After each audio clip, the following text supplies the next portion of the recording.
This video and ones like it are made possible by my supporters on Patreon. If you want to have a say in what games and topics are covered on this channel, head over to patreon.com/Tugi24 and get involved. You can also head over to my Teespring store to buy shirts that you'll never wear in public. Link in the description. Hello everybody and welcome back to the channel. Apparently your new home for NHL 22 tournament-based content. I don't know what's gotten into me as of late and why I've found it to be so much fun to run certain tournaments, but we have another one kicking off here today as we shift our focus from draft-based tournaments to add a little bit of international flavor. You are looking at the bracket that we are about to run. Now, first things first, this is based off of the IIHF's current world rankings. And as well, there are two notable exceptions, of course, on those rankings and in this game now. No Team Russia, no Belarus in this tournament. I could have made them as a custom team. I ultimately elected not to. So these are the top 16 teams, minus those two, in the reverse order, of course, squaring off that they'll be ranking. So it is 1 versus 16, for example, in this current situation, as we have number 1 Finland taking on Great Britain. You have, say, for example, on that other side, Canada as the 2 seed taking on Italy. The rest of the matchups, the US against Kazakhstan, Sweden and Austria, Czechia and France, Switzerland and Norway, Slovakia taking on Latvia, and Germany taking on Denmark. And we are going to see who reigns supreme on an international scale. Now, we're going to get right down to business here. Before we kick off each matchup, though, we are going to be able to take a look at the lines. So Great Britain and Finland will kick things off. Unfortunately, I can't go back to the to the edit roster option and the edit lines to show you quicker how these teams were set up, because EA, for the first time this year, deleted one of my roster files. So yeah, good thing is I typically make backups, but I didn't for this one. I didn't lose my normal editing progress, but I did lose these rosters otherwise. So let's take a look at Team Great Britain, 47, 47, and 58 for the ratings. It is worth noting as well, again, you would have seen that we are doing a Stanley Cup-based tournament. We could have done one of the IIHF setups, but you know, the tournament format, you know, that's more of, say, almost football, soccer-like with a group stage and stuff like that. So I figured we'd keep it simple. But if you think it would have been better to run it that way, let me know. This is the British squad here. Now, you'll notice it's basically, for some of these teams, especially the lower level teams, it's a lot of the people, some of them real, most of them real, that start off on this team, you know, from the EA rosters, and that's basically it. So we look at the squad. It is Robert Lachowicz, alongside really the only notable name, Liam Kirk is their 1C, and Angus Gray, the 40-year-old. Second line is Samuel Dugan, alongside Ben Davies, no, not the Spurs defender, and Josh Waller. You got Mike O'Brien, Nick Bentley, and Gary Knight. And a fourth line of Chris Gardner, Nicholas Hall, and Ian Blair. Defensively, Mark Richardson, alongside Stephen Lee. I'm pretty sure he's the one that dropped the F-bomb on television in the IIHF tournament recently.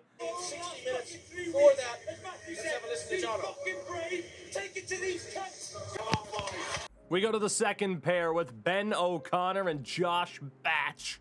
And third pair, Mark Smallenberg with Dave Cleave, which is the most British name.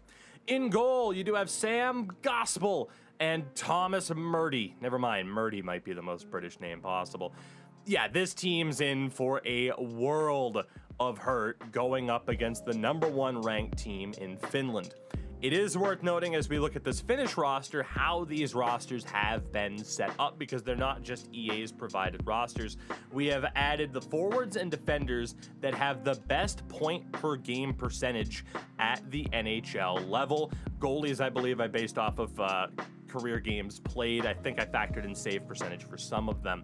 So this is the Finnish squad. It is Rupe Hans, Sasha Barkov, and new Stanley Cup champion Mikko Rantanen.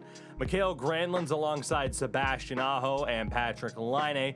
A third line of Kasperi Kapanen, Erik Haula, and Teuvo Teravainen. Fourth line, Jonas Donskoi, Jesperi Kotkaniemi, and Eli Tolvanen. So not bad for the number 1 seed. Not the best team, though. As you'll see, defensively, it's a little bit hit or miss. Miro Heiskanen alongside Henri Jokiharju. Second pair is Rasmus Ristolainen with Esa Lindell. And then Oli Mata is alongside Marcus Nudivara.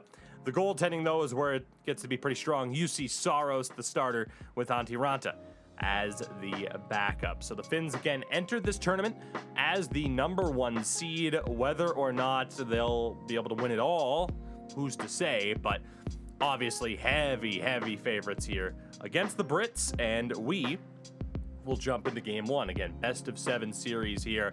Let's see if the Brits can put up a bit of a fight. First period, 1-0. Finland 0 shots to 14. I've never seen a team put up 0 shots, I don't think. It's Teuvo Teravainen on the power play, 1-0 Finland. Second period now, 2-0. 1 shot for the Brits through 40 minutes as Mikael Granlund scores. And in the third, Britain scored. They get 1 goal on 6 shots. It's Dave Cleave, the legend, but unfortunately Mikko Rantanen scored, as did Jesperi Kotkaniemi shorthanded. So 4-1 final for the Finns, 42 shots to 6. Jesus. Oh man, what an interesting first game to kick off that best of 7. We go to the battle of 5 versus 12. It is France against the Czechs. Let's see how these two teams line up for this particular matchup. France highlighted there, you see, by Belmar and Roussel, 53, 50, and 56 for their ratings. It is not overly pretty. It's a pretty uphill battle for them as well. Well, let's see here what France has. It is Blue Jackets, the Columbus Blue Jackets forward Alex Tessier, alongside Pierre-Edouard Belmar and Charles Bertrand. Second pair, Jordan Perret, alongside Elliot Berthon and Antoine Roussel there as well. Anthony Guttig with Jordan Bougreau and Valentine Clairot. Okay, look, I'm gonna not stop what I'm doing, but I understand it's terrible. Fourth line, Anthony Resch, I'm not sure, alongside Tim Bozon, former Habs draft pick, and Florent Bouet, I'm guessing. I don't know, man. Defensively, Johan Alvitu, former Oilers great, alongside Antonin Manavian, who, yes, nationality lines up. Damien Roux, alongside Johan Morin, and Enzo Guibé alongside Thomas Lili, I'm guessing. I don't know. Great hair, though. Great hair. The goaltender, you have Sebastian Ilonen, while having the most Finnish name of all time, does, work for this team. And then Tom Brun also there as well. France is in trouble. They are in trouble. I mean, you need Tessier and Belmar to just go off. The problem is they're up against the Czechs in Czechia, and led by David Pastrnak, Jakub Vrana, and Peter Mrazek. You can see the ratings are very much on their side as well.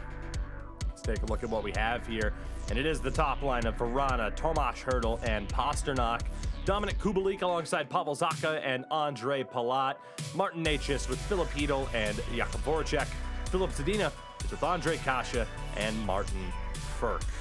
Defensively is where it gets a little bit rough for them, though. Radim Šimik alongside Radko Gudas, Filip Hronek with Jan Ruda, and Michael Kempny is with Andre Schuster on that third pair.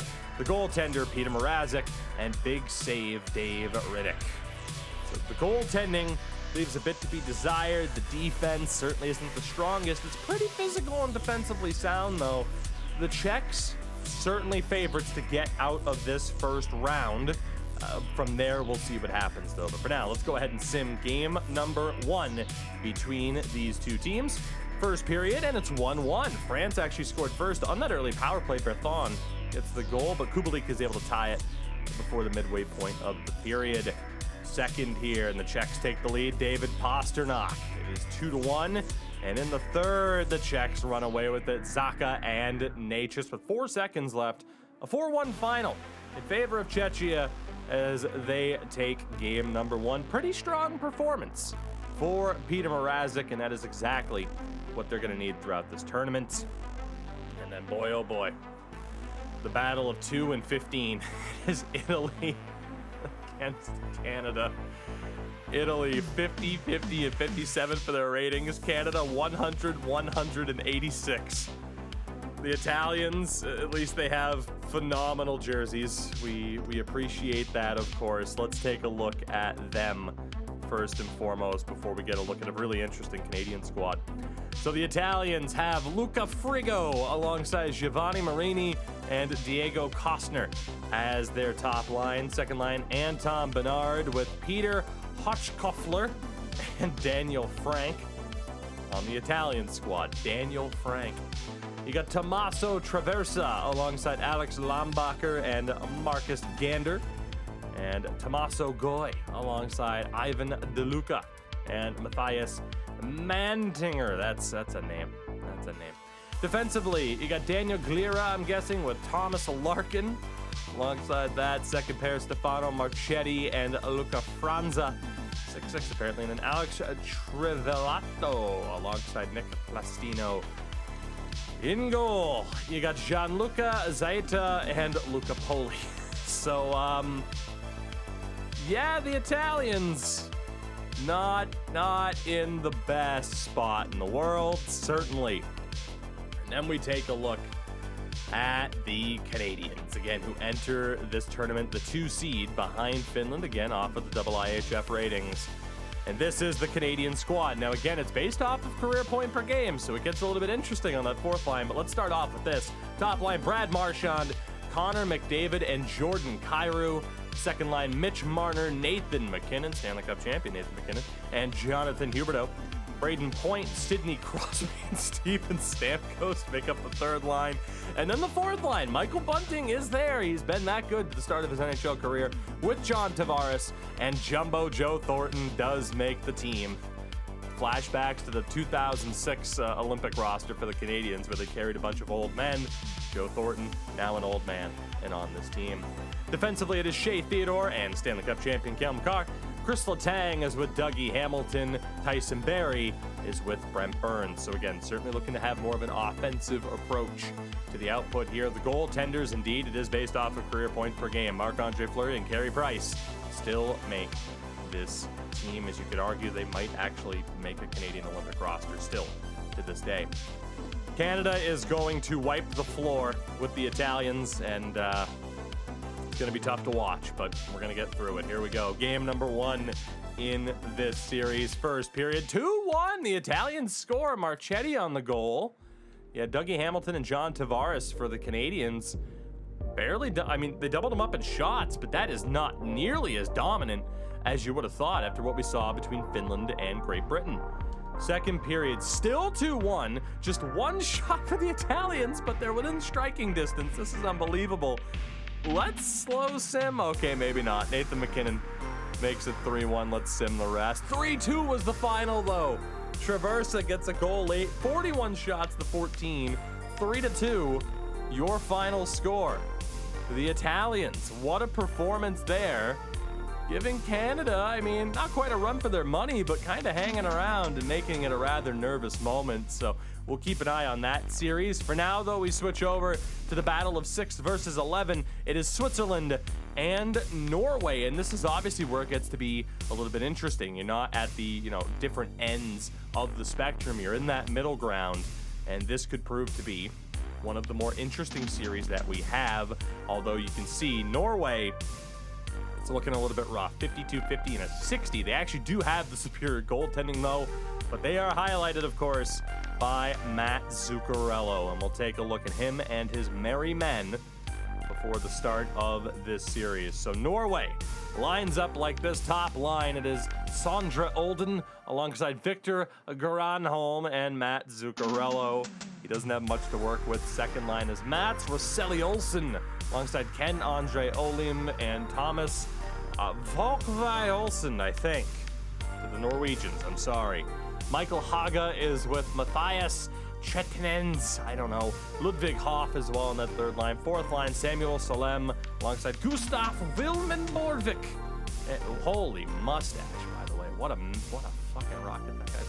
Erland Lesund is there as well, who is a defender, having to play the wing because there's a severe shortage of wingers. Defensively, Stefan Espeland alongside Johannes Johannesson, former, I think, Caps prospect. I think he was with the Caps.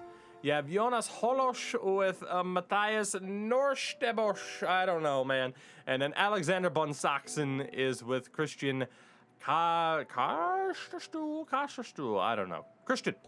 In goal, Lars Volden, former Bruins prospect, is the man who gives Norway the advantage in net. Henrik Haukeland is there as well. So, Matt Zuccarello, let's see what you can do in this series.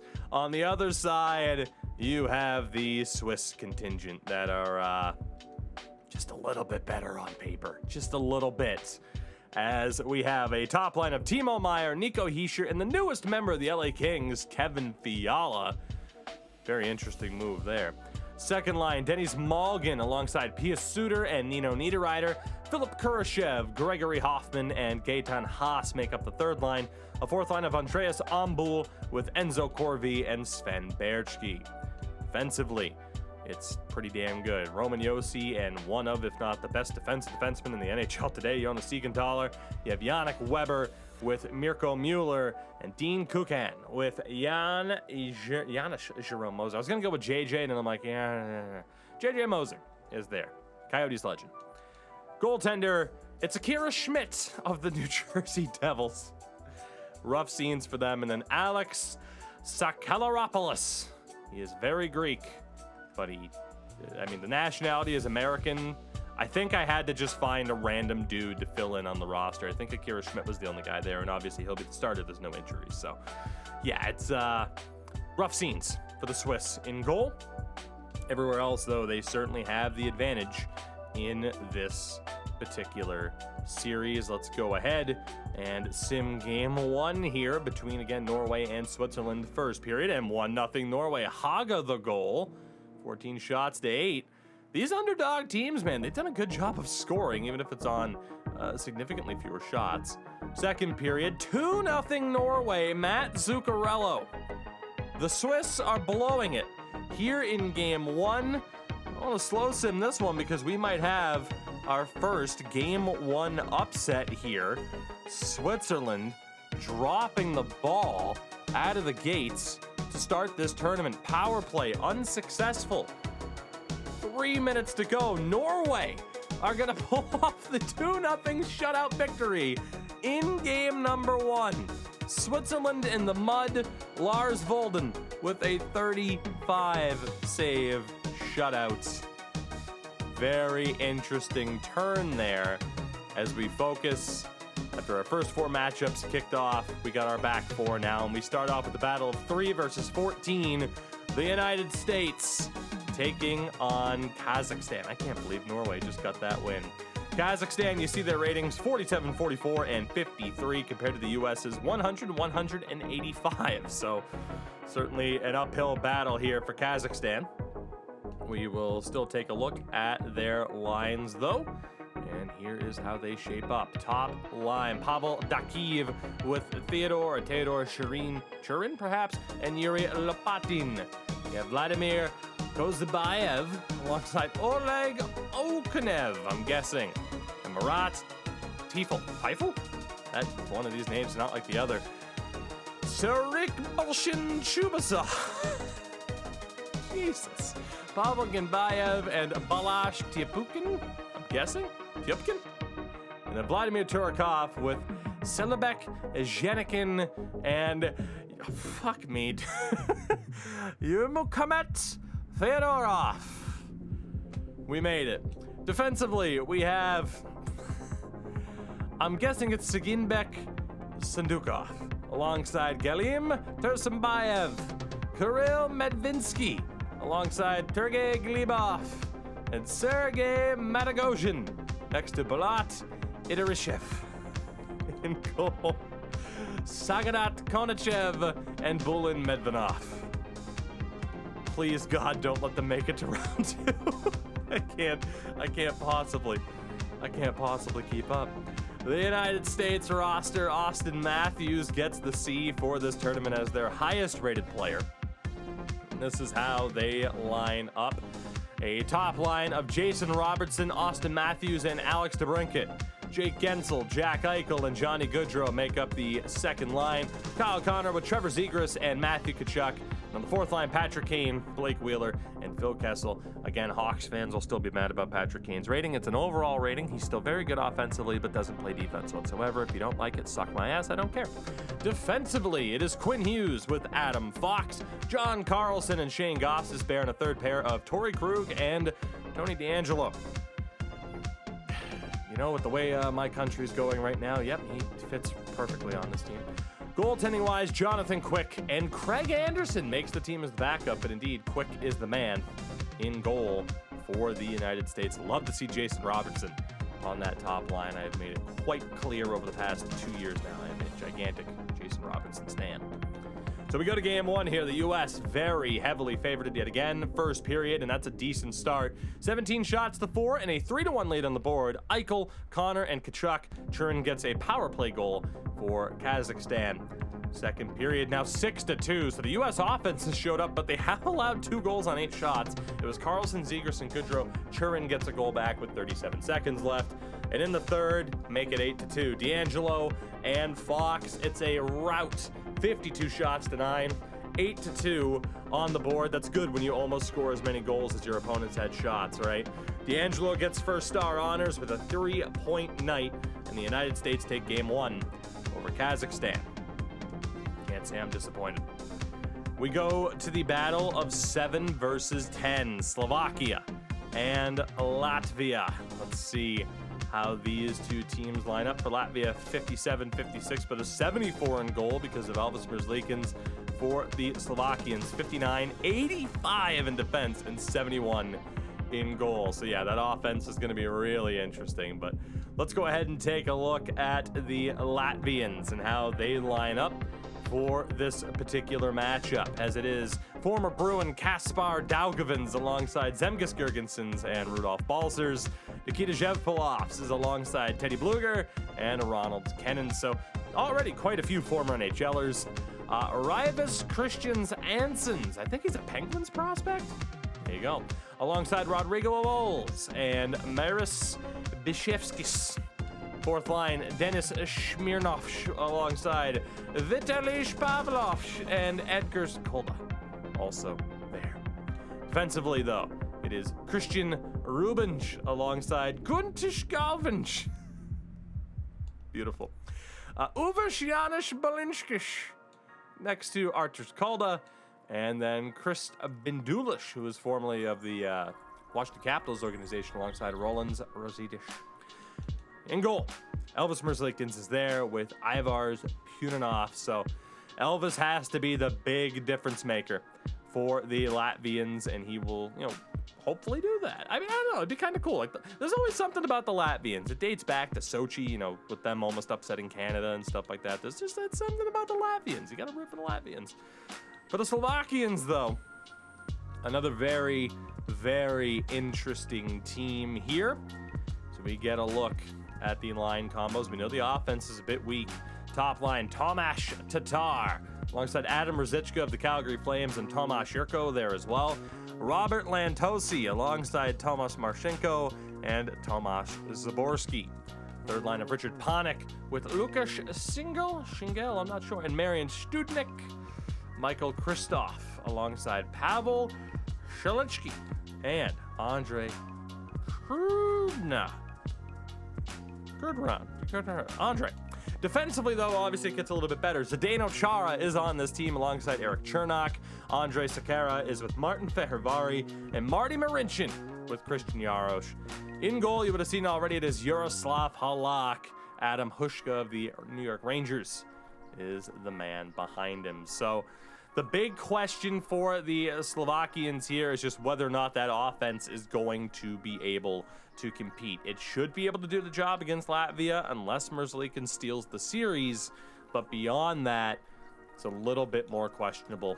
Let's do this. Game number 1 between these two clubs. First period, and it's a goalless affair. Very, very close. That's what we were hoping to see. Second period, 3-0 for Latvia. Halak falls apart. Balcers, Pavlovs, and Ansons on the goals. And in the third, it's a goal apiece. Jevpolov Studnik breaks the Merzlikin shutout with 16 seconds to go. But that is a statement victory for Latvia, as Jaroslav Halak just could not withstand the pressure. And the Latvians take game one. We'll switch ahead here to our final two first games and the beginning of these series, and it's another tough matchup here. The battle of 4v13, Sweden and Austria. Another very tough matchup here, another very tough battle, but we have seen an upset so far. You got to look at the Austrians, 55-51 and a 62, led by Michael Raffel. The Swedes, significantly better and arguably the most well-rounded team that we have seen so far. So we'll get a look at the Austrians and their lines. Let's see how this one's shaping up. So it is Michael Raffel alongside Marco Rossi and Michael Grabner. So if you're looking at success there, that's going to be the line to bring it. Second line is Brian Lebler in his beautiful helmet with Raphael Herberger and Dominic Zwerger, not sure. Thomas Raffel in his fantastic beard is alongside Benjamin Baumgartner and Peter Schneider. And a fourth line of Manuel Ganal with Fabio Hofer and Thomas Hunderpfund. It's my best attempt. Defensively, you got Dominique Heinrich and Andre Lakos, the 42-year-old 6'7", flat top. What a man. Stephen Strong and Mario Altman. Clemens Unterweger with Martin Schumnig. I don't know. He's got great hair. Goaltender is David Kickert with Bernhard Starkbaum behind him. Either way, not the best situation for the Austrians going up against the Swedes. And we will take a look at them now, led by Victor Hedman. We got to look at their offense first and foremost, and it is top line of Stanley Cup champion Andrei Burakovsky with Mika Zibanejad and William Nylander. Second line, Jesper Bratt. Sweet, beautiful Jesper Bratt with Elias Pettersson and Philip Forsberg. Lucas Raymond with Gabriel Landeskog, the captain, and Victor Arvidsson. And a fourth line of Patrick Hornqvist with Nick Backstrom and Victor Olofsson. So a very well-rounded offense, to say the least. Defensively, it is Victor Hedman and Erik Karlsson, John Klingberg and Rasmus Dahlin, Eric Gustafsson with Adam Boqvist. In goal, Jacob Markstrom with Robin Lehner behind him. That might be my pick as we start this tournament to win the whole damn thing. Sweden is incredibly strong entering this tournament, and I am very intrigued to see how they do, but maybe Austria will give them a little bit of trouble. Let's find out. First period, 2-2. There we go. I mean, Forsberg is Zibanejad for the Swedes, Herberger and Grabner for the Austrians. Second period, Austria up 4-2. Heinrich on the power play and Hunderpfund. It's 4-2 as Markstrom, in full Battle of Alberta mode, he's allowed 4 goals on 11 shots. And the Austrians threatening to take game one. What a god-awful performance from Jake Markstrom. We're halfway through this third period. The Swedes are in gigantic trouble. They're getting shots. Landeskog makes it 4-3. Is it too little, too late for Sweden? Are they going to drop game one? Yes, they are. 4-3 final. They outshot their opposition 43-14. And it did not matter. Heinrich with a 3-point night. And the Swedes drop game one. As that brings us to our final matchup, the battle of 8 versus 9. Germany and Denmark. Our final opening game in these matchups. As you get a look at Denmark, there are a couple of X factors, but still 69, 57, and 77 for their ratings. Germany at 71, 67, and 80. So they are better everywhere on paper. Let's take a look here at the Danes as our final matchup gets underway. Here are their lines: Oliver Bjorkstrand, Lars Eller, and Nick Ehlers. You have a former Oiler, Patrick Russell. He actually might still be with them. No, I don't remember. I don't care. Franz Nielsen did retire. We're going to leave him there. And Mikhail Bodker. You got Joachim Blichfeld, Alexander True, and Jonas Ronberg, or Ronby, whatever. And Matthias Fromm with Peter Reagan, former Sen, and Morten Madsen. Defensively, Oliver Lauridsen and Philip Larsson. Philip Berugisser, I'm guessing, and Jesper Jensen Abo. Marcus Lauridsen is with Matthias Lassen, so that is really Denmark's shortcoming right there. It's just that defensive situation is not great. In goal, though, Freddie Anderson and Mads Sjogard. So the offense might be enough. Freddie Anderson might be enough to make this series interesting, if not help them get the win. But then we get a look at the Germans. And you already know they got some X factors on their team from that matchup screen. The offense, Dominic Cahoon, Leon Draisaitl, and Tom Kuhnhackl. You have Patrick Reimer, Tim Stützle, and Nico Sturm, Stanley Cup champion Nico Sturm. Liam Bergman with Marcel Nobles and Tobias Reeder. JJ Peterka with Lucas Reichel and Freddie Tiffels. Defensively, Corbinian Holzer and Moritz Seider. Sinan Akdag with Yannick Seidenberg and Frank Hudler, and Dennis Rue. In goal, Philip Grubauer and Thomas Greiss. Now, some Germans are going to be like, Thomas Greiss is never going to play for the team again. And you'd be correct. But there are, I'm sure, people who will never play for their international team again that are here on their teams. This is all in good fun. We go to the final game of this opening episode, actually, of this tournament. We'll save the rest of round one for tomorrow. Let's see who will have the lead heading into tomorrow's action. First period, 1-1. Akdag and Blickfeld on the goals. Pretty close. Second period, 2-1 Germany with Nobles getting the goal. And in the third, the Germans seal it. Bergman's empty netter with 49 seconds left gets the job done. Denmark outshot Germany, but Philip Grubauer was up to the task. Still so weird seeing him in a Stanley Cup uniform, or a Stanley Cup winning uniform that he wasn't in because he didn't win the cup at all. He went to Seattle and got paid. Poor Grubauer. Poor Grubauer. That will do it. Round one is underway. Each of the first games in the series have been played. Tomorrow, we will finish up the opening round of this tournament and see who moves on to the semifinals, at least the divisional or conference semifinals. Very intrigued to see how this plays out. Again, we did see some upsets. Sweden, the only one of the top four seeds, though, to lose in round one. I'm intrigued to see how this plays out. I'm intrigued to see how you guys think this will play out as well. Call your upsets now. Don't bother being like, oh yeah, no, Great Britain. I knew they'd win by the time we get to the finals. No, make those predictions right now. Do it, and I'll see you tomorrow.